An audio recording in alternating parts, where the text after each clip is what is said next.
This conference will now be recorded. All right, well, let's get us started here. Welcome everybody to our May Clubhouse chat where we are going to be talking about rewards. The training committee is the one that came up with this idea. So we're gonna kick this off. And right now I have to figure out how to advance the slide. Go to meeting is covering up my stuff. All right, there we go. There we go. All right. So rewards, what do we want to talk about with rewards? Well, first off, what types of rewards do we have? We have lots. We have lots of rewards, and how we use them defines how good of a reinforcer they are. But also, we have to always remember that our dogs have opinions, and I think it's been a while, but that was a big oh my for me. The dogs care. It's not just anything goes for anybody. We all know we have food, everything from low value to high value foods. It can be anything from Cheerios to steak to cheese, anything in between. But of course, the important part is, does your dog like that food? A lot of people talk about bananas. Dogs like bananas. And I put the banana down in front of my boy, and he looks at me like I'm trying to make him eat garbage. Well, no, he'd like garbage better. He just can't stand it. He just stares at it like this is vile. And yet plenty of dogs love it. So it's just one of those, we really want to know what our dog likes. Another one we have is, of course, play. We can have toys to tug, to chase, to catch, but it comes with the same sort of caveat that, it has to be something that the dog likes. There are lots of programs out there, designed to build the toy drive in your dog, because some dogs are not real prone to enjoying play. So certainly with some, we have to build it up. And for some, it's the be all. It's just great. You don't have to train anything. They love it. It's reinforcing to play with them. So that's one that we always have out there. We have verbal reinforcers that can come out, praise, good boy. It can be when some dogs really love it. They get really roused up when you talk with them a really high, squeaky voice. And often we pair it right away with food. And for some dogs, that works really well. They are reinforced with lots of praise. And for some dogs, you're just shouting in the wind. So once again, it depends on the dog, and it also might depend on how much they've had that praise paired with food before it's really reinforcing. So another one to really know your dog. Some dogs really respond well to touch, that neck scratch, that butt scratch, that getting right down in their face and all lovey face and playing with them. Some dogs love that. Other dogs are going to run for the hills. So, that's one that some people can use, and it works really well. Some dogs like mine, they're going to jump back and go, no. We keep playing. Don't try to slow this down with a butt scratch. Not my thing. So it really is one to know whether it's going to work in the first place.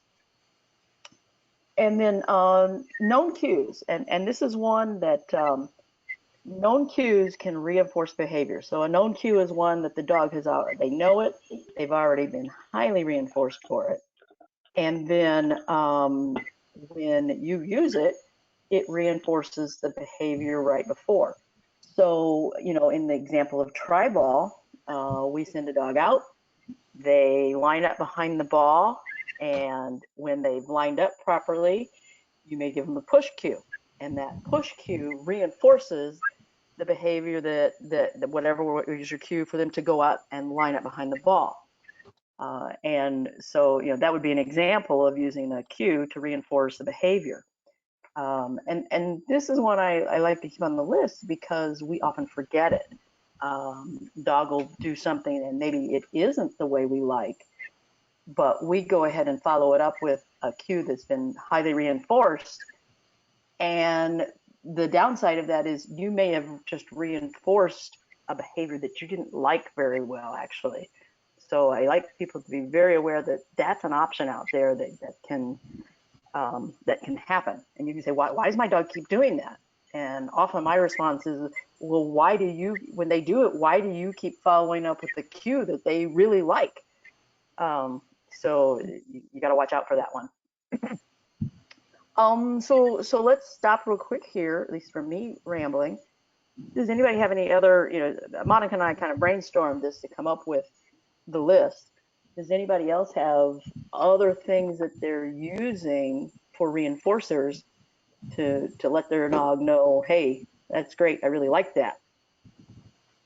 I would say twofold on what we said there. Is that if you go back to play, there's also differing levels of reinforcement within play itself, almost like touch.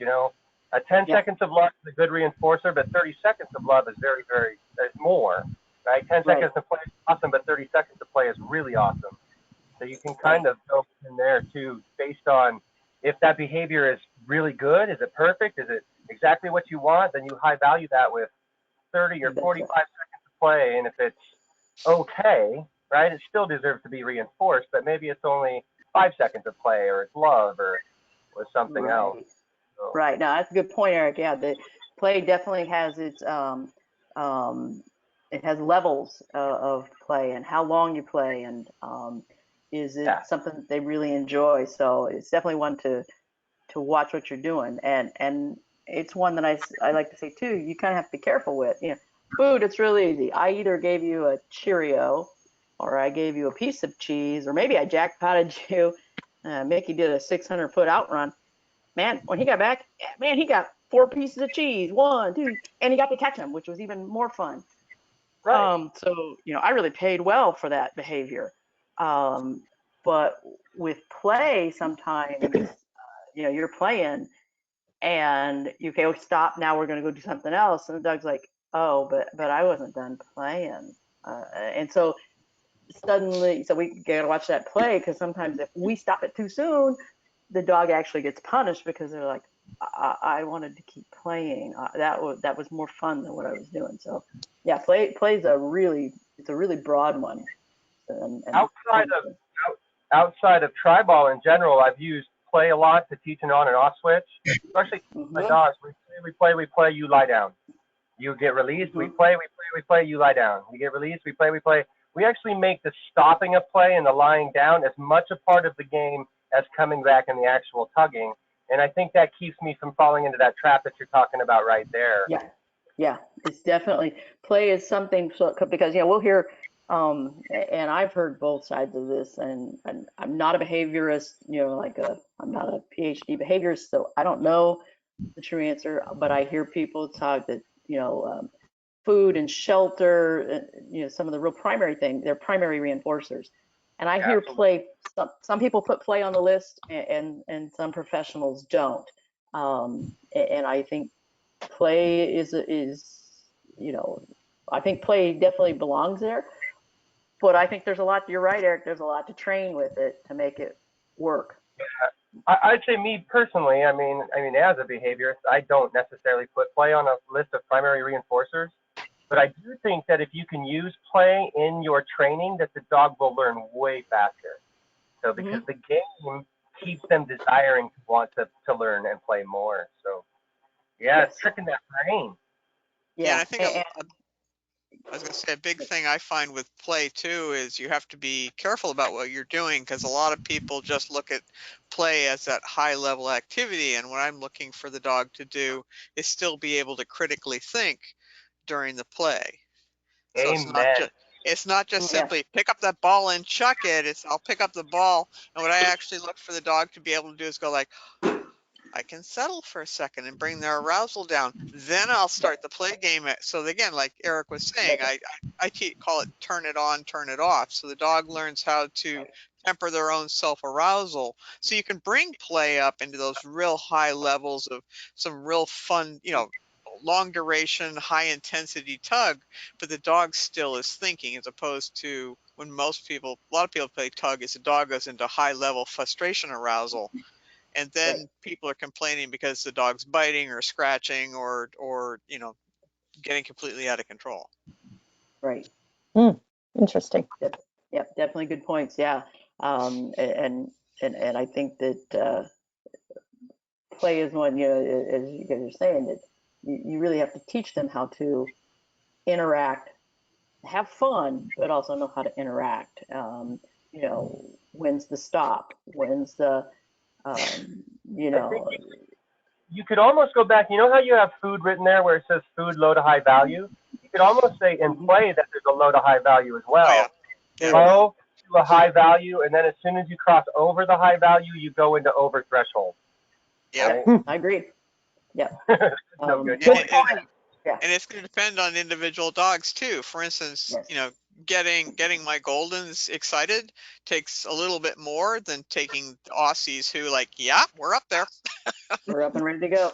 Very, very dog dependent. We have a Sheltie in our group, older girl, and she uses the play and fun to just get the dog riled up to just enough to go out and do stuff with her, because it's a very low key Sheltie. It's like, nope, I don't. So she uses that play right at the beginning. It's like, let's get a little something going. Get those juices running, so you can go out and do it. So play, there's a lot of ways we can use it in our training. Okay. All right. One of the things we want to talk about with when we're talking with using the rewards is placement, where you put the rewards, and it really can apply whether we're talking with food or even the toys. It really does matter. And I've heard plenty of people say, no, it doesn't matter. You just, anywhere you want to give them the cookie. And I got all kinds of proof that says that's not true.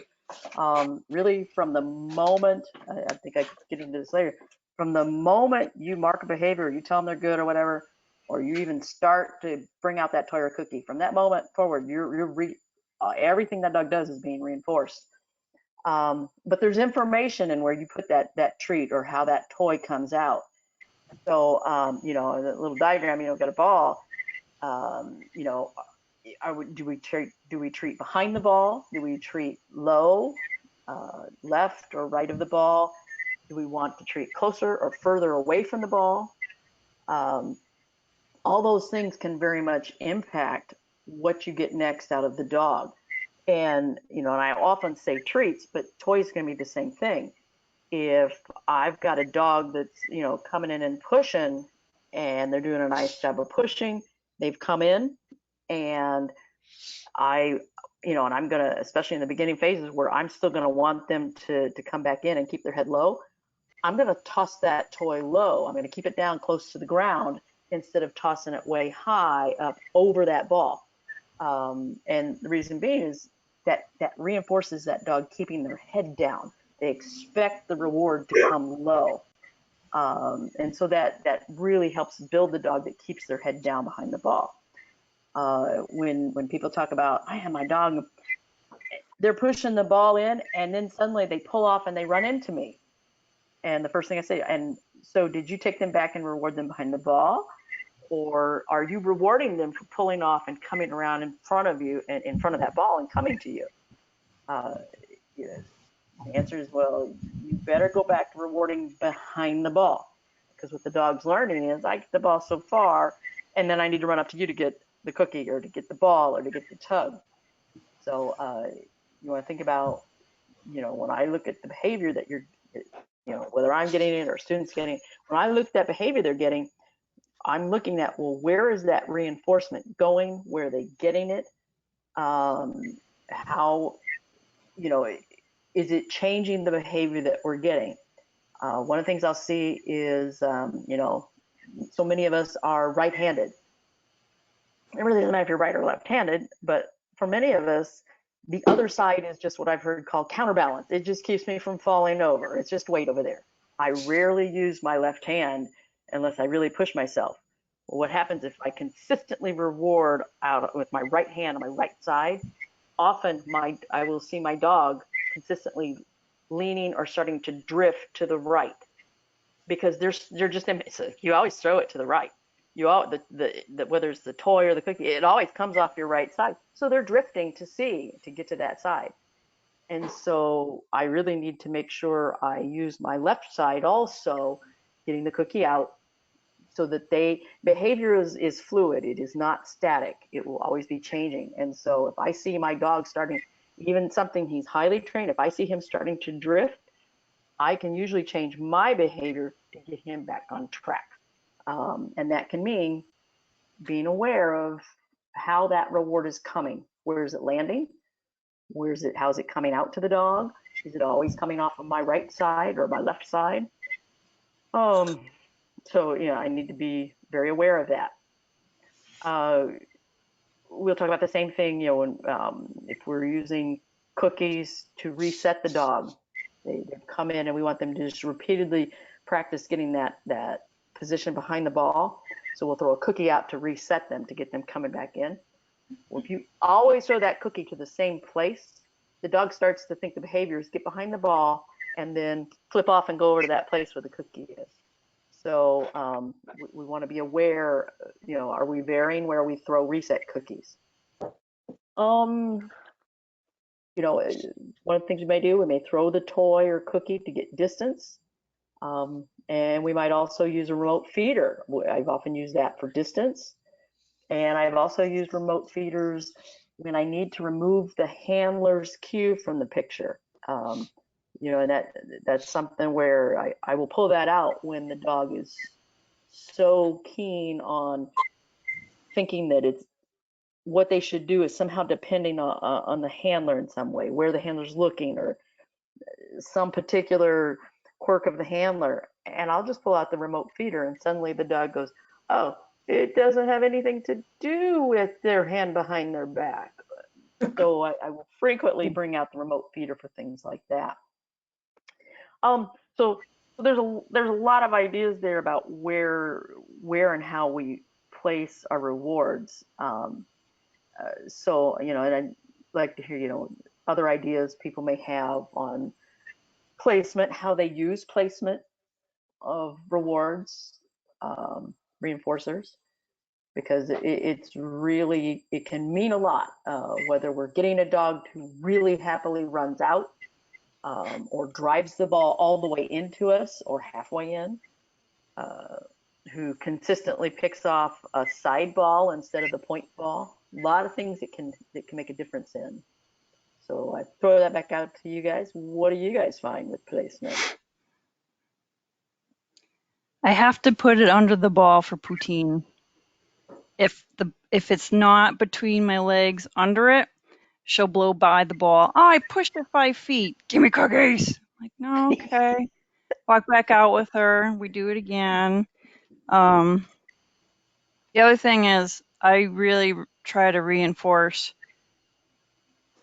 a moving treat delivery or stationary delivery. And I just took finishing up a class called Zen with her because she's so nutty. So nice means you park your butt and I'm going to come feed you.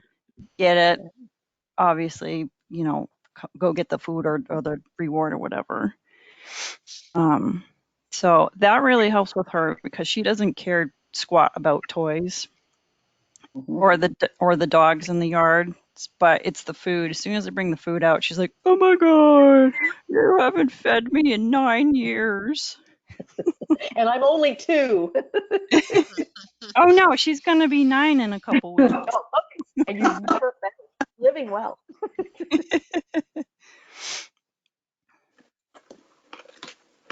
Yeah, I found that to be a useful thing, is teaching the dog different cues for you stay there, cookie's coming to you, or you're going to have to go get the cookie.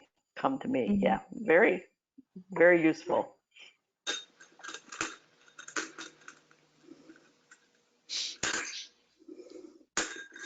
All right, anybody else with anything on placement of how you place your rewards, what you get out of it? So I'm going to chime in with one thing that I've taught one of my dogs. So I taught one of my dogs a really, really, really solid catch. So when I want placement to be where you are now, I can chuck the cookie at him and you'll grab it out of the air. Excellent. Yes. So Yep. that's very good for that. I mostly use it in agility because he can do things like go through a tunnel and grab the cookie on the way out. But I have used it in Treibball when I want to be behind the ball and staying there. I'll toss the cookie so he'll catch it there. Yes. And it also means you've practiced throwing your cookies. Correct. Yeah. There's two sides to that, but it means there's two sides to practice. But practice makes perfect, right? Yeah. But you're right. Teaching them to catch that cookie, it's nice. It's very nice to have. Because then placement is exactly where they are. Yes, yes, and very often in Treibball, that is exactly what we're doing is working that. We're almost always we want to reward where they are versus have them come to us for it. Very true. Okay. Oh, timing. Timing. So critical. You know, the reward process starts as soon as you mark that behavior. As soon as you do anything to tell the dog, yes, you've done the right thing, you have started the reinforcement process. And that means, you know, whether that's your hand headed toward the cookie pouch, the hand coming up to toss a ball, anything like that. So, you know, it's one of those things that you really want to be aware that from the moment you tell them they were a good dog, you are reinforcing them. So, you know, and I think that was that Mike said it was talking about, you know, you toss and you've taught them to catch. They know to stay there, they know to wait and get that cookie. And so they're aware. But if we have a dog who doesn't know that, and you're slow getting the cookie out, or you're fiddling around trying to get the tug or the ball out or something, you know, does your dog fall asleep? Do they go off and wander? Do they come charging into you? All things that, you know, we're reinforcing things that we don't want. So you really want to be aware of if you're about to reward, you want to be aware that and ready to get that reward process going. And as always I say, you want to be early, not late.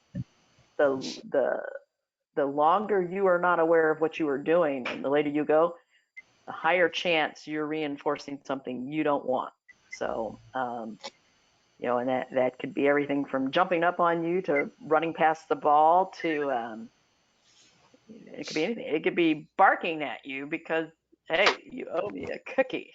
So, you know, all kinds of things can go on, but your timing does matter on that one, on any of the reinforcing. Anybody else have any thoughts they'd like to add to timing? When I'm using Does anybody use a clicker? I use a clicker. Yep. Yep, I do. Yeah, I use a clicker Yeah, too. I do too. I do. Yep. If I'm using a thrown toy like a tug type toy, what I'll actually do is I will stick it under my shirt, under my collar here, so that once I can mark, I can then take it and fling it out real fast, as opposed to fish for it from somewhere. You're ready for it. You're basically ready. Yeah. Yeah. Yep. It's a big deal. You know, whether you, having that toy that you're ready to flip out, that you know, the something around in your pocket for the cookie, whatever it might be. You really want to be ready.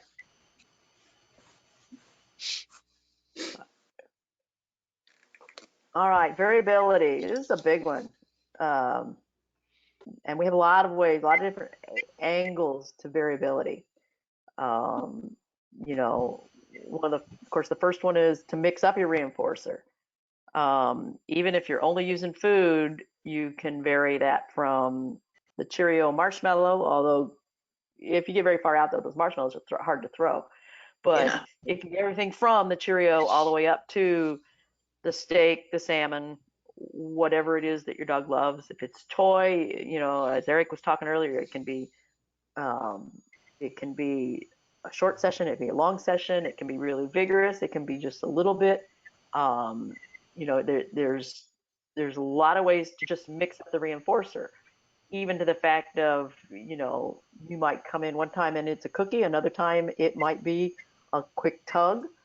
But the more options you have with the more levels, keeping it variable, that just adds to the fun for the dog. You can, what I like to say is match the reinforcer to the effort required. When my dog's done a little thing, yeah, he gets a little cookie. Or maybe he just gets sent out again, with a good dog. But when he's run out 600 feet and pushed that ball in 600 feet, we have a party. He's going to get a big party, and then he's going to get released. I just release him here. And meanwhile, while I go do something else, like reset the ball, you can go sniff around the world and see if you can scare up a rabbit and have fun until I get it set up again. So, we really want to match the reinforcer to the efforts that's required for what we're asking. When I took Mickey through, and he did his master level runs, by the time he got out of there, if he brought in 9 balls, we walked out and had ping, ping, ping, 9 cookies. When he did 3, when we were just 3 cookies, that wasn't a big deal for you, buddy. So really tried to match what I did to reinforce with the effort that he had to put out. You can vary the criteria, and I'm not sure I really like that I use that word, but that can be everything from you might consistently be rewarding. You brought 1 ball in, great, cookie. You got 1 ball in, great, cookie. At some point, I'm going to start varying that. I'm going to ask for 2 balls, and you're not going to get rewarded for just 1 every time. And sometimes I want 2. Now maybe sometimes I want 3. So I'm going to vary up when that cookie's going to come, or play, doesn't matter. Same thing, I might vary, how far the dog is going out. So I might change that up. So they're varying there when they're going to get reinforced. So once I have something to do, I'm going to vary the frequency of the reward. It's going to start to not always be every single one. So that there's things start to change up there. Something else we can change is where we reinforce in the sequence. If we're consistently only reinforcing when the ball gets all the way in, sometimes it's fun to throw in you went out and you got behind that ball, and you know what? I'm going to throw you a big, I'm going to throw the Frisbee way out. Good job. Just to change it up. So you know what? Yeah, you got there. So it's not always the same thing. So I can change where that reinforcer is coming in. So I mean, we have a lot of ways to switch up variability at our fingertips, and it's part of what keeps it interesting for the dog, is to have them thinking. So what are some of the ways that some of the other guys change up your variability, change your reinforcer, how you're going about it?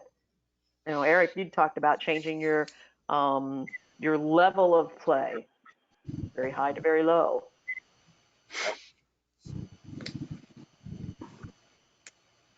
Certainly, you can change up your value of cookie. If it's perfect, you can throw a piece of cheese. If it's not, you can throw a piece of kibble, or you can place. You can walk up and place it in the right spot. So be it. Yep. I'll change up how I deliver. Say if I'm doing food, I might hand them a piece of food. And then I might toss the food, or I might bowl it away.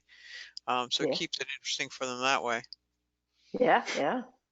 Sometimes with me, it depends on which dog I'm working with. I have one dog that works pretty consistently for almost anything. And then I have another dog that gets that works a whole lot harder if the treat is a much higher value. Mm-hmm. Definitely. Yeah, matching your dog to what what they like and what works. Yep, that can make a big difference. Well, something to keep in mind is also the state of mind of your dog. I've had situations, actually, where I live, there are neighbor dogs that bark a lot. And so when the neighbor dogs are barking, I have to use a higher level, higher value reinforcer to keep my dog focused on what we're doing. You betcha. You betcha. In fact, yeah, that's a really good point. What are your distractions doing to you that you have to overcome? So yeah, when the neighbor dogs are out, I guarantee if I'm gonna try to train with a neighbor dog, I've got those liver treats out, and I've got the salmon and the liver. I've got good stuff, or maybe I've got that frisbee, something to overpower what I call the girlfriend next door.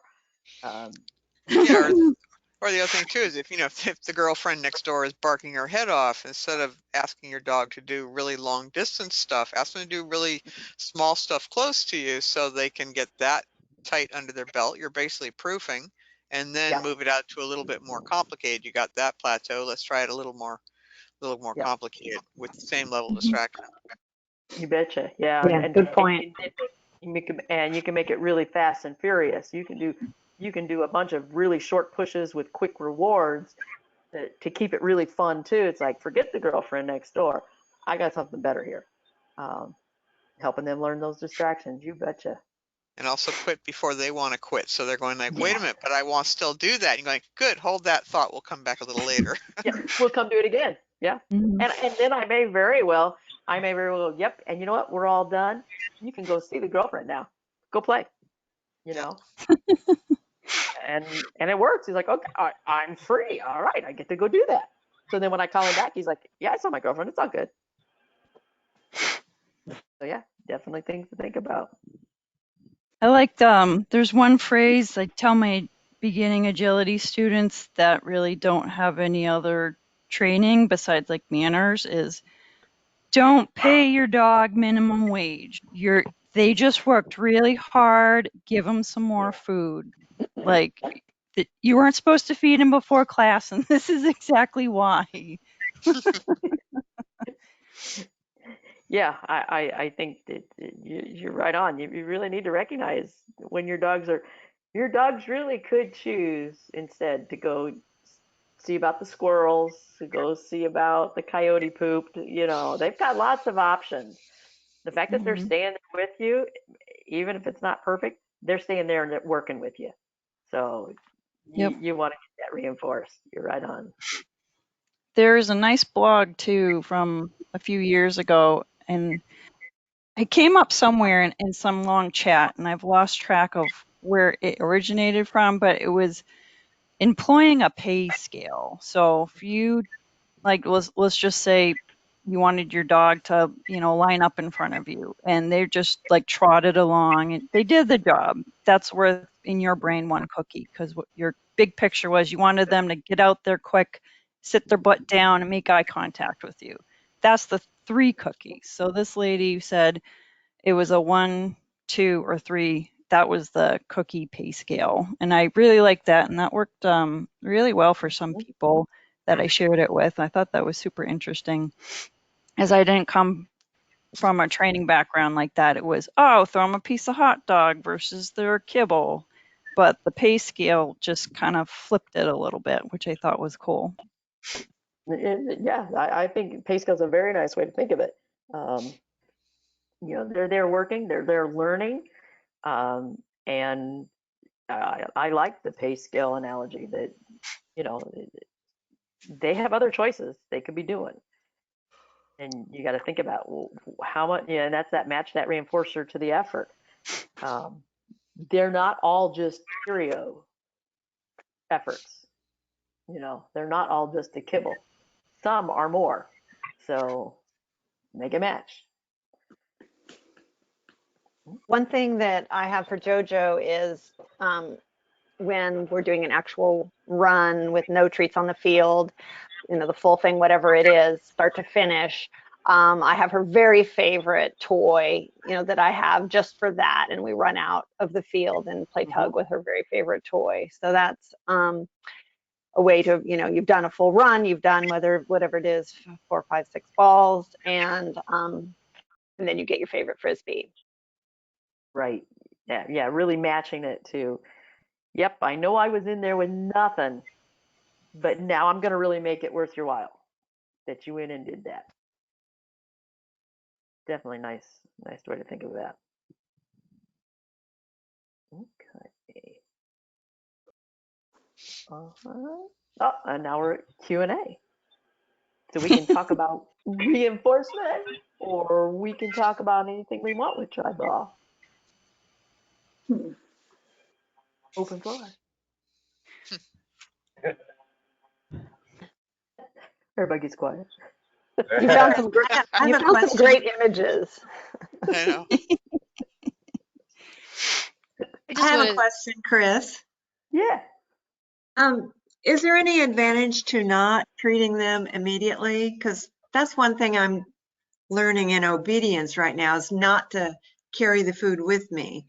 And when they do something good, then I go get a cookie and throw it away, so the dog gets to go get it, but it doesn't come from me or my pockets.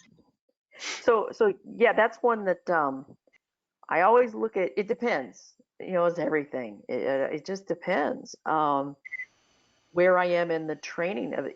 If I am training a dog something new, I'm not going to wait till I go get a cookie. But if I'm working something, okay, whatever it might be, okay, my dog is solid when I have cookies, bringing 3 balls in. Well, then I'm going to start to do something along the lines of just what you said, but I'm going to break it down a little. I'm going to put those cookies over on the side, and I'm going to teach that very thing, that just because I don't have that cookie or that toy on me doesn't mean there isn't going to be payment for what you do. So I consider that a separate thing to teach that. But I don't pull that out until it is something the dog has under their belt when I have cookies. So more of a so that's thing. To me that's another step to learn. Okay. That I recently had a group. I don't think you were in it, Brenda. Where we just started that process with a set of dogs, where they were when the people had the food on them, they were doing outstanding jobs working the 3-ball triangle, the 4-ball. They were going out there, they were doing it, they were doing great distance, they were doing great.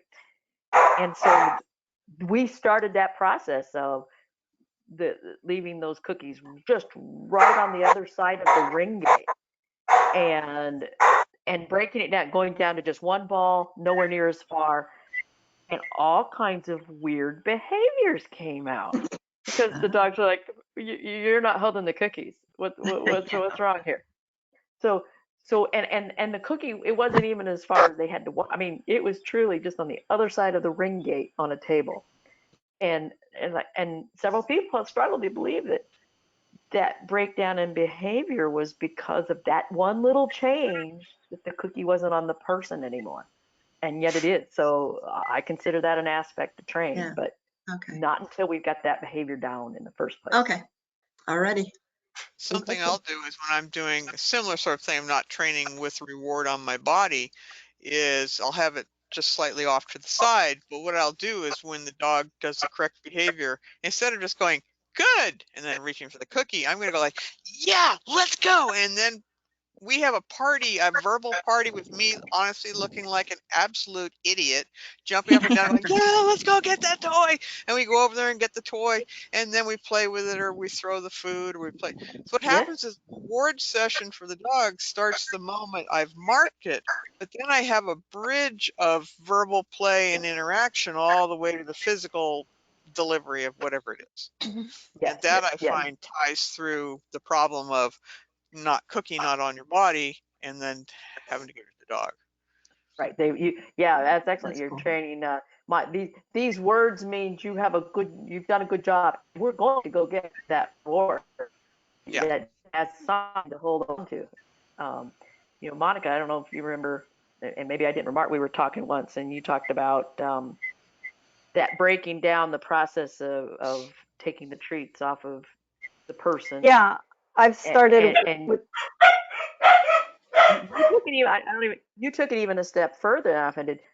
You didn't even, you basically, walked to the entry, took the cookies off, walked in, took the leash off, put the leash back on, walked back out, got a cookie.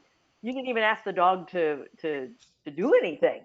Well, we started with a hand target. So kind of breaking down, like everybody's working on the whole sequence for a run, and you're going in, we say go in ready, they take off the leash, they do a hand target, they put the leash back on, they walk out, having that party that you described, Karen, and then give the treat at the outside the gate. And so we start just with a hand target and we work our way up from there through the behaviors that, like you said, the dog is 100% successful in.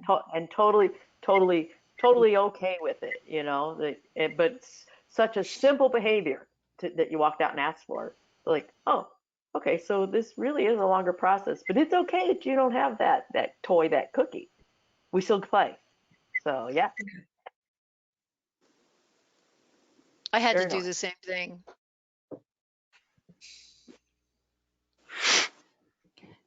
Who was that? That was That's Harriet. It was Harriet. I said I had to do the same thing. Because I always, when I'm just starting to train the dog, I treat them a lot. It's like, they don't get their suppers, but they get a lot of food while we're training. And then I start doing like every other time, backing it off. But then when I wanted to, they had got the behaviors and I wanted to start putting it all together without treats, I was getting like nowhere fast. So my next thing was to put the treats and let them see I put the treats outside. And I'd send them to the point ball and they would stop and they would face the outside where the treats were. Actually, I had them still inside at that point. So what I finally had to do was to make a bowl of the treats and I put them where they couldn't see it. And I kind of moved them around a little bit every time. So then we would go out and do, what others do is just do a little hand touch or something, then leash up, go out, find that bowl, have a little party there, and just do it's kind of back chaining kind of thing, and it's worked beautifully. Some of you've seen Riley and Morgan that they'll do the runs slowly sometimes, but they'll do them without looking for the treats during the run. It took a while. Yeah, it's something that's because so often when we're training, we have those rewards right on us. Yeah, and again, it doesn't matter whether it's food or toys; they're right there on us, and they know smell and vision. It's like I can just hear the dog looking at me, going, "You're not ready. You don't have your cookie or your toy. You're not ready to play yet." So it's a process to teach them that there can be rewards whether it's on my body or not. I think that's part of teaching our dogs the pattern of the reward when it's off of us. Mm-hmm. They're like, oh, the pattern's this. It's on you. It's right here. Go, go, go. And then delaying that real quick, they're like, well, no, that's not how that worked. Mm-hmm. Like the Zen thing I'm doing with Poutine, the marker is nice. And in the beginning, it would be nice. I'd have my hands flat, nice, cookie, here, I'm going to feed the camera. So it's nice, cookie, nice, cookie. And then after a few weeks of doing some other stuff, it was nice, cookie, wait, nice, cookie. So like the delivery was not like, get in there, eat it, eat it, eat it, eat it, because that like drives her bananas. So like, I was also going to say earlier too, like I'll take the treat and kind of do this with her, like get it, get it, get it, get it, get it, get it, get it, get it, get it. because she doesn't like toys, but she likes to hunt and chase and herd. So our little, rough pats on the side, and if I have gloves on in the winter, she'll bite my hands and gently, not too hard. If she gets too hard, we call it quits real fast.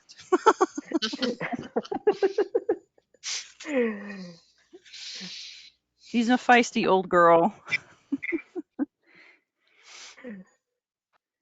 I think a lot of it depends on the experience of the dog. If for instance, my oldest dog is one that I've moved from obedience to Treibball. And so for her, when the treats go away, she was like, oh, well, okay, I got this. I know what we're doing here. So the experience of the dog can make a big difference. My younger dog, who's 5, I'm going to move her from obedience to Treibball. But the same thing, she's a different dog. She's a dog that requires a lot more reinforcement. She's the one that wants to be getting the best treats if she's working. And so it's a lot harder to get a good performance from her in obedience without treats. And I anticipate it's going to be a little more difficult in Treibball, and I'll have to use some of these other techniques that people are talking about. Yeah, I think you're right on. The background that the dog comes from makes such a difference, and the dog and their expectations. Yeah. It makes a difference. What the right answer is for you won't be necessarily what is right for somebody else. Right. And that's what makes it fun. You betcha. There can be so many different answers to this stuff. So Chris, I have a question for you, a little bit different topic. Assuming that you get to have a in-person trial this year, is it going to be inside or outside? Oh, inside. Yes. And that, boy, yeah, didn't this year just shot down one of my dreams, at least temporarily. Boy, I thought we were going great guns. But yeah. I'm wondering how many people are going to be training with masks on just to get the dogs used to them. I am. You betcha. I Yep, that's a big topic, and even just going to the vet, Norm was fine with me having a mask on my face. I brought treat. I was right up in his face. Here you go, buddy. Went to his annual, the gloves. He was like, oh my God. And then the vet tech with the face, and he's like, don't touch me, because they're trying to, switch the leads off. So give him the cod skin, chatted, he calmed down, and then they were able to, switch the leads off. But yeah, and they're already talking about, because I do breed stuff with one of my dogs, and they're talking about making masks mandatory.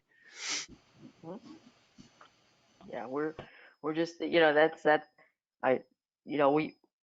our plan was 100% because where we would do it indoor, it's a big place, by golly. We have lots of space. There is an outdoor field. It's a possibility. But gosh, I'm shooting for doing it indoor. We'll see how this all pans out as we reopen, what the procedures will be. I just had a 3-day seminar in October that's now canceled and gone to live stream. Yeah, and it's just, there's so many things that are canceling, and even if we do get opened up, my club, Suzanne and Brendan were all involved. They just canceled their June trial, and one of the reasons is there were quite a few people who were willing to say, you know what, I'd be willing to run, but I'm not willing to work, because when you run, you can take your one dog out and do that pretty well. But if you're working, you're going to be interacting with people. And it's like, yeah, that's kind of in the no-fly zone. And of course, some of our problems seem to all try when things start running again. They're all going to flock back in and suck up all the dates. So I don't know. I don't know. Yeah. It sounds So, yeah. like maybe some of us should start practicing outside. Yeah. I think this is going to be a Yeah, practice year. I would. I certainly would, because that is actually for us an option. We have a beautiful grass chain link fenced field that we could use. So I mean, it's a possibility that we could do that, and we might be able to get that open sooner. So not throwing that out, not saying it won't happen.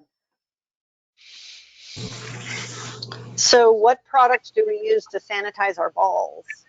I was just thinking, boy, I really wanted to go there. What are you guys thinking about? What? Just that, fencing balls. What? I hadn't even thought about that. So I've been thinking about that for a very long time because I use the exercise for stability balls part of my gym workout, and I have to, clean the mat and the ball. And they have Clorox hard surface cleaner. But is it safe for the dog to touch their face on? Probably not.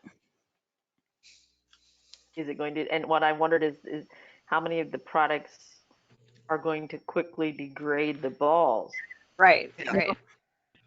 All right. So my Right. plan is a kiddie swimming pool with soapy water. Yep. And you just give your little ball a little bath there. Yep. That sounds like it would work. Right, but during a live trial, you're going to do that in between each dog? Yeah, not in a trial. No. So that means no trial for a while. I guess so. Or hand sanitizer before you go into the ring, and hand sanitizer as soon as you leave the ring after you've touched the balls. So presumably people are coming in with clean hands, and then after they've touched the balls, they're cleaning their hands off. Yeah. Or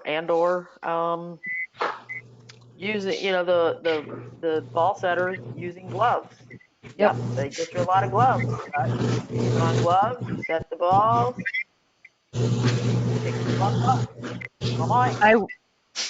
I worked one scent trial in March before everything got kiboshed, and they only wanted one person to be timer for an entire class, and I ended up doing that just because it ended up being so much easier, and you didn't have to worry about a couple of people, and it was just the judge and I, and the judge, touched all the hides, and I was the only one to touch the actual, hand timer and open and close the doors for people. Because it was an interior search that we had set up, or building hide, whatever you want to call it.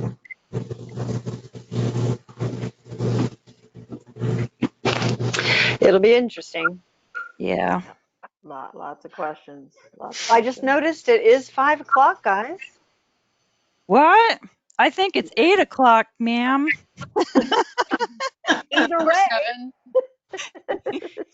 It's 7 for me. It is the hour. Let me say that. That's more accurate. It is the top of the hour. Yeah. Got it. Anka's always good at catching that. I'm the timekeeper. lots of good comments and input. And I've certainly thought about maybe putting a questionnaire or two about what people are doing to come back after, whenever things open up for your place. What are you thinking about doing and implementing as rules? Because I think there's not very many of us, so it'd be nice to share what we're all coming up with. Yep. So, Oh, wait. BYOB? I thought of that. Yeah, that went through my mind too, but that's a lot. That's a Well, lot. Actually, some people may be able to be spraying either their dog or their balls. Yeah. Yeah. Yeah. That's true. Yeah. Those of us with those large balls. Yeah. I know. yeah. Yeah. I That couldn't power I inflator. couldn't get that many balls and my dog to Indiana. Yeah. Yeah. That's gonna be tough, isn't it? Yeah. I don't think it'll fly. So, Oh. Yeah. and I mean, Have and to for get a little classes too. dog. I've thought of Mhm. that for classes too. Bring your own ball situation there, maybe. I don't know. Mhm. Maybe too Well, in hard. some of the classes, you don't have to have as many balls, when you start out, at Right. least, you Oh. can Hmm. use fewer balls, then you can do that. So yeah. So I might very well put something out on Okay. our Facebook group or someplace that, some idea brainstorming so that we can figure out some best practices because no one's going to do it for us. Right. Yeah. Right. So yeah, look for that. Figure out how to Okay. put that out there. Okay. All right. Sweet. Well, thanks for doing it again. All right. Thanks guys. everybody for Lots of Thank you. coming. fun. Nice. Thanks. Good night. Bye. Bye. Bye.